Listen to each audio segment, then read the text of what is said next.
Hello everyone, welcome back to my channel. అసలే బయట వర్షం పడుతుంది. వేడిగా ఏదైనా తినాలనిపించి ఎగ్ బజ్జీ ప్రిపేర్ చేశాను. అది ఎలా చేశానో చూద్దాం పదండి. 1/2 కప్ శనగపిండి తీసుకోండి. పిండిలో కొంచెం కారము, కొంచెం ఉప్పు,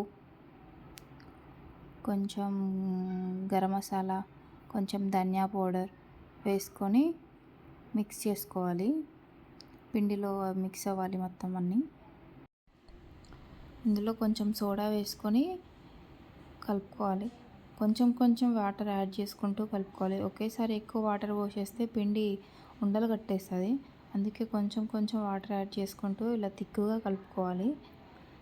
లూజ్గా కలిపితే ఆయిల్లో వేసేటప్పుడు జారిపోతుంటుంది మొత్తము. ఎగ్స్ని మినిమం 20 minutes బాయిల్ చేసుకోవాలి, ఎందుకంటే ఎగ్ గట్టిగా అవ్వడానికి.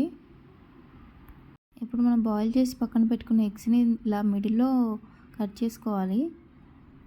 అన్నీ ఇలా కట్ చేసుకొని పక్కన పెట్టుకోవాలి.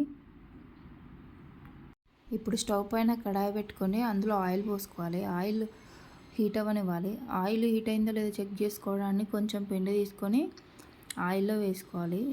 ఆయిల్లో వేస్తే ఇలా బుడగలు వస్తే ఆయిల్ హీట్ అయినట్టు. ఇప్పుడు కట్ చేసి పెట్టుకున్న ఎగ్స్ని పిండిలో ఇలా ముంచుకొని ఒకటిగా వేసుకోవాలి. అన్ని ఎగ్స్ని అలా పిండి ముంచుకొని వేసుకోవాలి ఒక్కొక్కటిగా.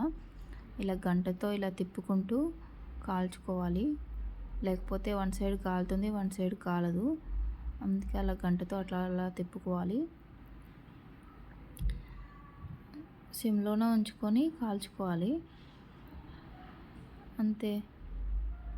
ఇలా బ్రౌన్ కలర్ వచ్చేంత వరకు ఉంచేసుకొని తీసేసుకొని పక్కన పెట్టుకోవాలి.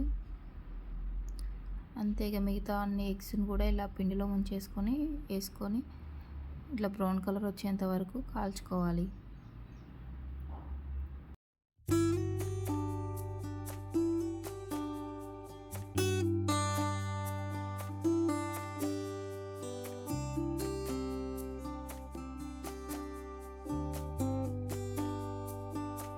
ఈ బజ్జీ మీద ఇప్పుడు ఒక మసాలా వేసుకుంటే బాగుంటుంది. ఆ మసాలా ఎలా తయారు చేసుకోవాలో చూద్దాం. ముందు ధనియా పౌడర్ తీసుకొని అందులో కొంచెం కారము, కొంచెం ఉప్పు వేసుకొని కలుపుకోవాలి. అలా కలుపుకున్న మసాలాని బజ్జీ పైన వేసుకొని తింటే చాలా బాగుంటుంది టేస్ట్. ట్రై చేయండి అందరూ.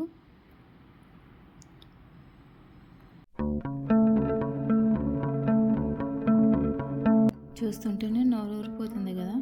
మీరు కూడా ఇలా ట్రై చేసి చూడండి.